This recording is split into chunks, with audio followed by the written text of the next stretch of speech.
All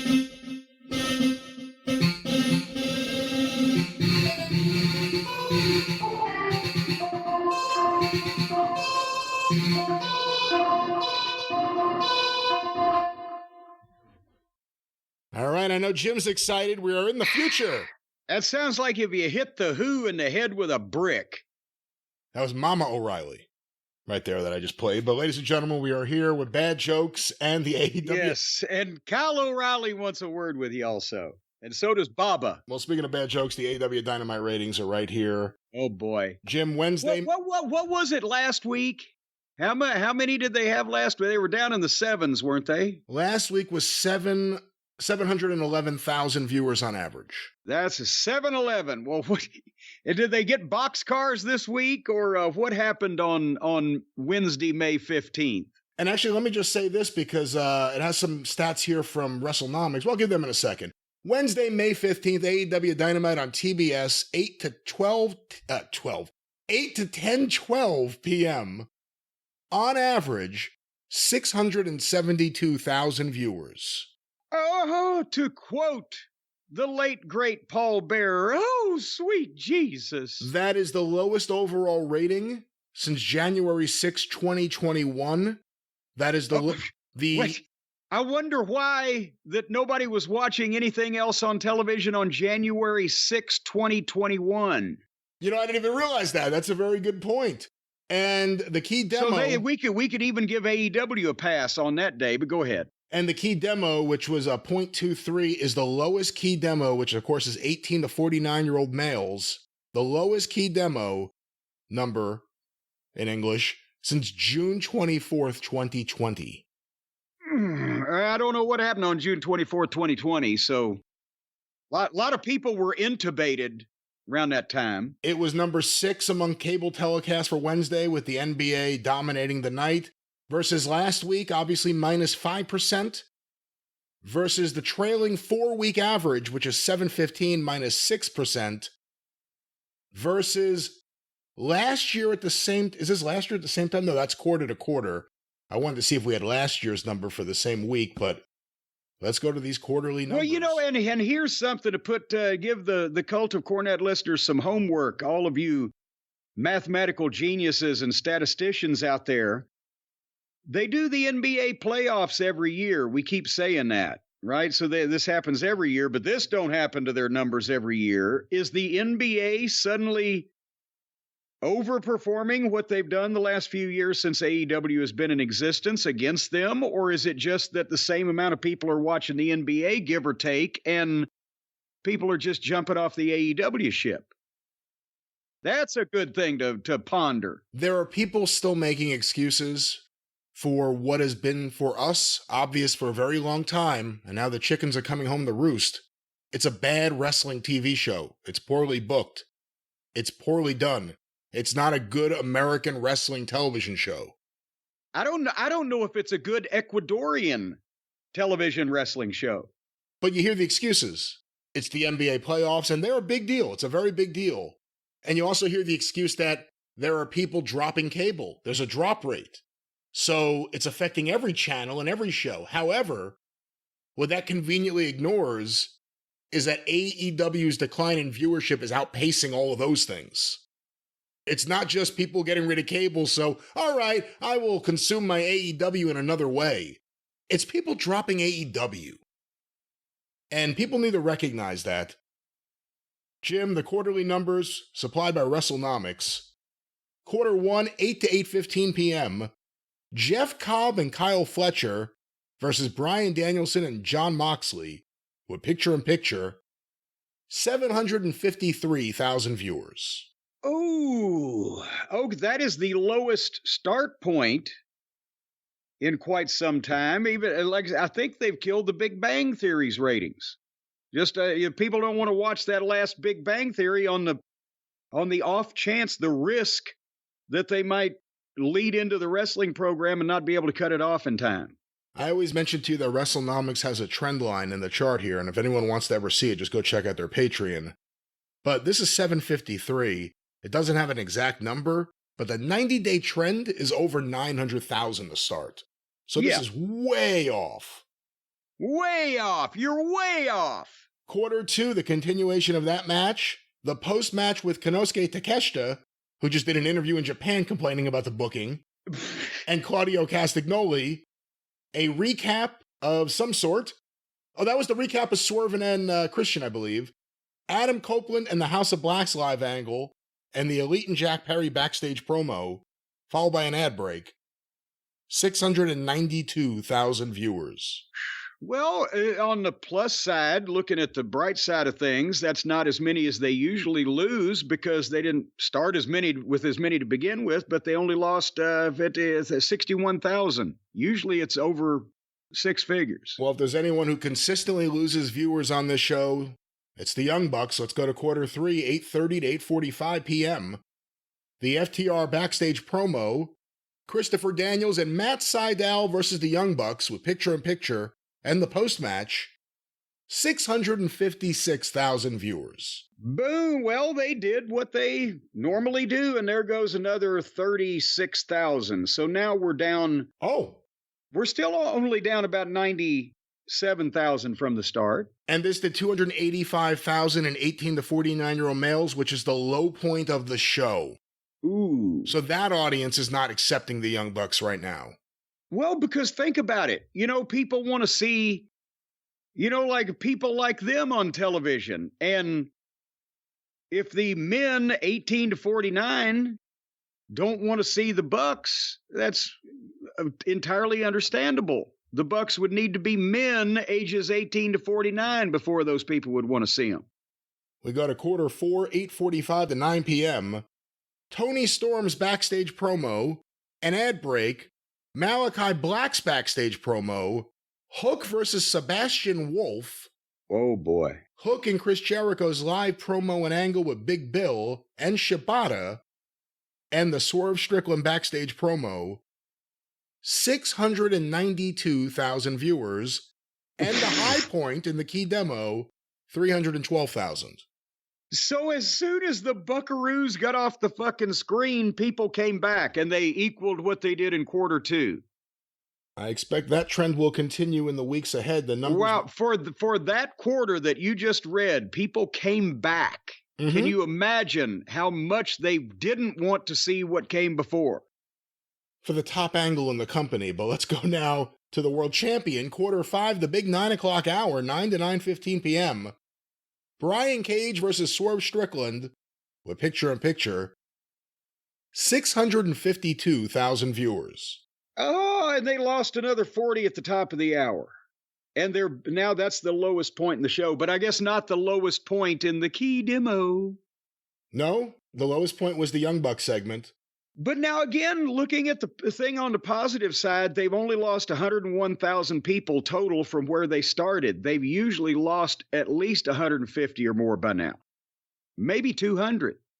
Well, we go now to quarter 6, 9:15 to 9:30 p.m.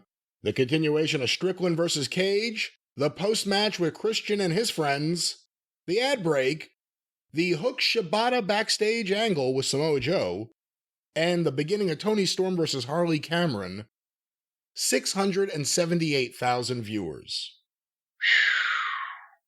Well, at least they're gaining. They're right in the pocket here. Well, the pocket, you can't. Does it have a hole in the bottom? I was going to say, you can't say the pocket continues. That wouldn't make any sense. But the pocket is here again at quarter 7, 9:30 to 9:45 p.m. The continuation of Tony Storm versus Harley Cameron with picture-in-picture, the Will Ospreay Roderick Strong backstage confrontation, Willow Nightingale and Mercedes Moné's live contract signing, the start of that, 663,000 viewers. So as soon as another one of the high-priced acquisitions gets on a screen, people start tuning out. We then go to quarter 8, and I remind you, we have an overrun here. But quarter 8, 9:40. More like run over. Quarter 8, 9:45 to 10 p.m. The continuation of the contract signing, an ad break, and the start of Kazuchika Okada versus Dax Harwood with picture-in-picture. 622,000 viewers. And the overrun, 10 to 10:12 p.m., so almost a full quarter. the continuation of Harwood versus Okada, and the post-match with the Young Bucks, Jack Perry, Cash Wheeler, Bryan Danielson, Darby Allin, and you. 634,000 viewers. So, Mercedes only ran off 15,000 people, but as soon as they got a look at O'Cody, 41,000 said, oh, hell no.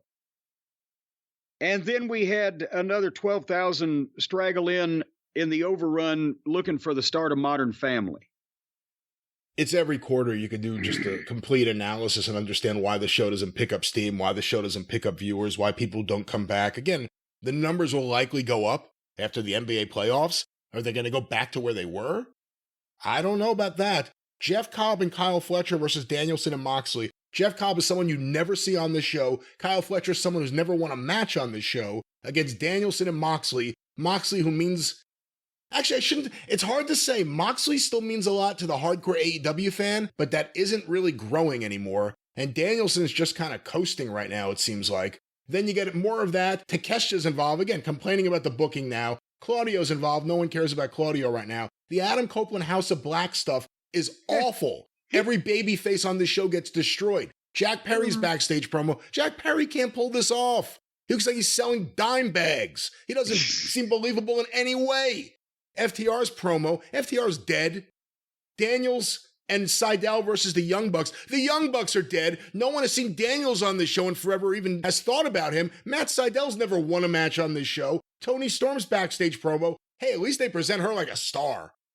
I may not like it, but at least they present her like a star. Malachi Black's back in the fucking spooky corner with a ring. How did he get there from the ring? He's doing his promo. The Hook match. You know what? People like Hook. There you go. And then you drag Jericho and Big Bill into this, and it turns it into a shit show. Swerve Strickland versus Brian Cage. Swerve Strickland's the world heavyweight champion. He's been made to look like a fucking bitch on this show 3 weeks straight since winning the title, and it didn't really do him any favors before he won the title. After that, we got what? Tony Storm versus Harley Cameron. The woman who had her first match on the show last week has a long match with Tony Storm here. Of course, Dave Meltzer and Brian Alvarez got into a giant fight over who the heel was here. So the objective or whatever they were trying to have as their goal there probably didn't get achieved. Then we have what? Roderick Strong and Will Ospreay backstage. Will Ospreay cuts a good promo, and it was a pre-tape backstage with a stable that was led by the Devil that took down the AEW World Champion and now are jerk-offs on this show that you never even think about. So that's happening. And then we get Willow and Mercedes Moné.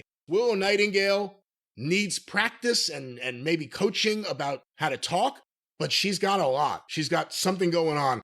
Mercedes Moné has been a complete disaster, a bust, a bomb. The AEW fans aren't into her. She's coming across awful on these shows. She's coming across like she's on NXT on these shows.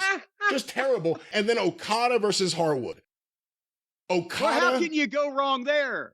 Okada has been lost in the shuffle. If they really gave him a lot of money, he hasn't meant it so far. He's just another guy on that show, and he's tagged or he's put with the jerk-off stable that the fans don't believe in. The Young Bucks and Jack Perry. Versus and Dax he looks Harwood. like a fibromyalgia patient. Versus Dax Harwood, who never wins a match against anyone important. So this is the main... Have we seen him win against anyone? Well, against the Dynamite Kid's nephew. He only nephew. puts stars over. Yeah. And this is the main event on this show.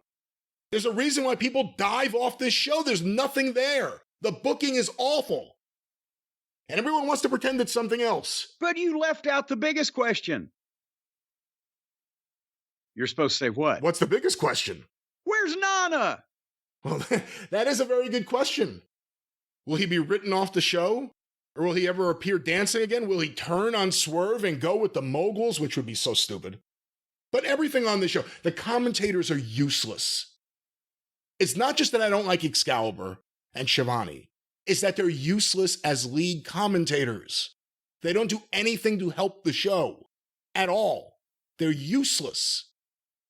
Eliminator matches. There's something no one needs to hear ever again. Here's an eliminator match.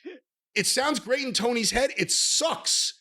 And it doesn't make anyone join the show or care about this. The overrun sucks. It does nothing but make people say, okay, I can leave the show. Everything is a disaster. And everyone wants to pretend like, oh, everything's all right. And Tony will do a press scrum after the next pay-per-view and say, everything's great. We've had a great string of great shows. I think these are the best shows we've ever done. Everything's wonderful. The show's awful right now. They are lucky the number's not lower than it is, because it's a bad show. It's a badly produced and badly booked wrestling show. They're lucky the number isn't a lot lower. Well, Brian, I've got to tell you, I'm extremely disappointed in you and your negative attitude. I think we need to give these people some leeway. They're still new. They're finding their way. I'm always one to look on the bright side of things and give people a second chance and not take them to task when they're giving their best effort. I just don't know where this animosity from you is coming from. You're cracked. You've cracked. You've finally snapped. It's just terrible. There's still fans pretending this isn't terrible. And you want to fix this? It can't be Tony. Tony doesn't recognize that Tony's the problem. And you have people like Dave Meltzer, who Tony parrots, who don't understand what the problem is. We've been telling you this was coming for a long time. For a long time. And here it is. They don't have anyone on this show who could fucking draw. They don't have CM Punk. They don't have MJF. The two biggest draws they had for everything, company-wide, across the board. One's injured, and fans of his are hoping he stays injured and doesn't come back and goes to WWE. And the other one was chased out of the company by the people who are driving the ratings into the toilet. This company's a joke. This company's a joke. They don't draw fans anywhere. The pay-per-views are down. Everything is down, and everything was preventable. Let me bring you up one more topic. They got nobody left to sign either, do they? There's no more game changers. There's no more superstar free agents. Are there any more indie darlings?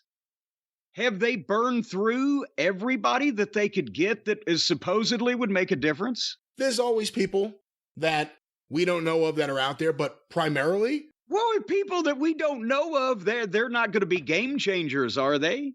You wouldn't think so, but primarily, they have milked the indies dry. They have sucked the roster dry of New Japan. They have taken a lot of WWE cast-offs that were not necessary on this show. There's a lot still being paid that aren't even on this show. Where's Miro? He's in Bulgaria. That's right. I mean, it's how do you take this seriously? Who are they going to sign? What are they going to do? Are they going to wait for a WWE star to become a free agent? Tony doesn't do himself any favors. For anyone who thinks just money solves anything, you're going to make a lot of money if you're a star in WWE. Do you really want more money to be a part of the chaos factory? It's not worth it. Who's going to take that deal? Someone that Paul Levesque and Nick Khan don't want. That's who. Well, seriously, would you sign there if you cared about your career and wanted to do something? God, no. Would you sign other than money? Because now we've got a track record. The only talent that they didn't kill off, bury, diminish, make less than they were before when he came into the company was CM Punk, and they ran him off outright. Everybody else has been made marginal, immaterial, less than they were before, hasn't panned out, been booked into oblivion. From Okody and Mercedes and Ostrich and Edge and on and on and on. All of the Paige. Where's Paige? Soraya, whatever they call her these days. Nobody knows she's still in the business. That is what they call her these days, in fact. Yes. So, if they did that to recognize, pretty big names in the business, when they start going to these indie darlings, what are they going to do to them? Make them more meaningless. Here's the other thing, too, just going to the overall booking, and no matter what wrestlers you want to put in there, the Young Bucks are complete failures at this right now. But it could be them or it could be anybody. They did an angle where the promoter got beat up in front of his billionaire dad. Then an EVP who was arguably one of the biggest stars in the company. Kenny's up there. Kenny actually is someone who has been able to be a draw in that company. And that's one of the reasons he can't work anymore, because of the way he worked. He broke himself down. And he gets beat up, put in the hospital. They followed it up with all this. It means nothing. They decided to do this. They know when the NBA playoffs are. They decided to do this string of angles when they were almost guaranteed the lowest viewership, barring the booking continuing to drive people away, that they would have all year, all things being equal. The NBA playoffs kill them, unless Vanderpump moves back to Wednesdays. So why would they book any of this in the middle of this? Why wouldn't you wait till the week after the NBA playoffs? Do you think if somebody is interested in real sports, they're going to be watching AEW?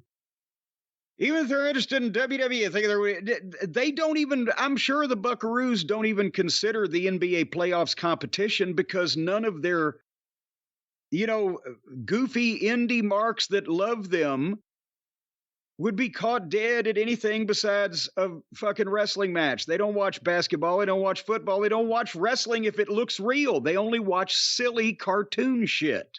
So that's not your sports audience. And then Swerve wins the belt, and then they put him in this feud with Christian, which sucks so bad. And Christian's just so fucking annoying as this fucking character, because that's what it is. It's a character. Why wasn't Swerve put into this Young Bucks thing? That would have made perfect sense. Who's on Team AEW? How about the world champion? The guy who the Young Bucks a couple weeks ago on TV were fucking with. But then, unfortunately, then he'd have to work with the Young Bucks and people would revolt in droves. He's dead either way. Team AEW's Darby, Danielson, and FTR. It's just... Well, now, to be fair, they didn't know Kingston was going to get hurt. He apparently broke his leg. Is that what it is? I don't know. Apparently he had a match in New Japan at that show in California, and because they did some kind of gimmick match for this New Japan show in America, he hit both of his legs on the barricade, apparently, and broke one of his legs, and we saw the clips of the angle with the Young Bucks and Jack Perry and him on the show. They had to wait, apparently, a while for him to be able to get into the ring. They didn't know if they were going to be able to do the angle, because he was so messed up. But they had time. Luckily, they had lots of time. Well, at least he has time now off to give birth to that hippopotamus that he's been expecting. Oh, will you stop it? Why do you got to mess with the guy? He's hurt right now. Well, because he's had, 4 years now to lose a little weight or get a little tan to cover up some of it. Fat looks better brown and white, or just stop taking his fucking straps down. You know what's sad, too? This one match, this Anarchy in the Arena match, is the match he fits in perfectly for. He was in one before. He would have been perfect in that match, and now he's another guy injured. Although Ricky Starks was on that injured list, and he's saying he's not injured. He just doesn't know why he's being used. And Sammy Guevara reportedly says the same thing. I don't know why I'm not being called back. Well, no, he's suspended because he was suspended, 2 months ago? He hurt somebody else and then... Jeff Hardy. And then picked him up and dropped him on his head again. But I don't know...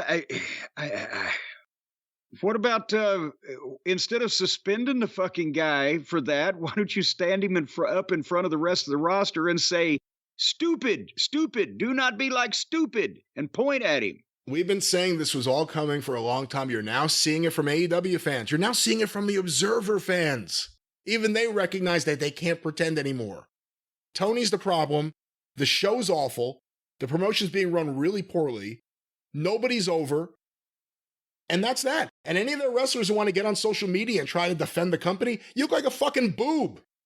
Everyone knows why you're doing it. Nobody believes you. You look like an idiot. Anyone who wants to try to defend everything that's happening here, you look like an idiot. You know who looks like they're telling the truth? Takeshita, Ricky Starks, the guys who have no idea what's going on, the guys who get ghosted, the guys who get over and then are just off TV. Atrocious. And it's all Tony Khan's fault.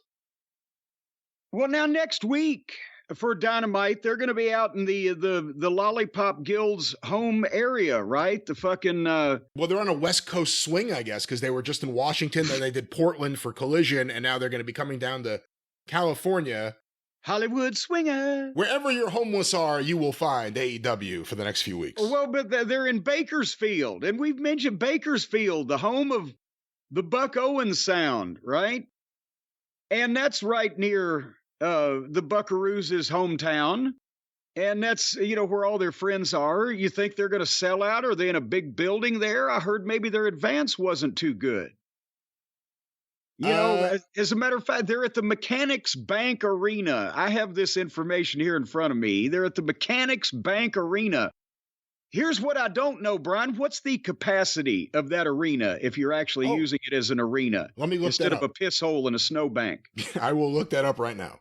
But in the Mechanics Bank Arena for, well, this is from yesterday. So let's say 6 days out, they have distributed 1,530 tickets. Now, that's not sold, that's distributed. That counts comps and whatever. And they're set up for 2,300 people in this arena. Capacity 10,000. 10,000! So they're running a 10,000 seat building. They've set it up for 2,300, and they got 1,500 out 6 days before the national television broadcast. In their home area. I'm surprised that Maddie and Nikki weren't out on the sidewalk, passing out flyers and drumming up support. Yeah, you guys can brag about having mansions in the desert. You got it by ripping off a billionaire. You guys ain't worth it. You guys can't draw. You guys ain't moving merch at any real level. Nobody cares to watch you on this show. It's over, and neither one of you are 40 yet. Good job. Great job. Fucking idiots. Wait a minute, what did you say? What kind of job was it? I said it was a great job.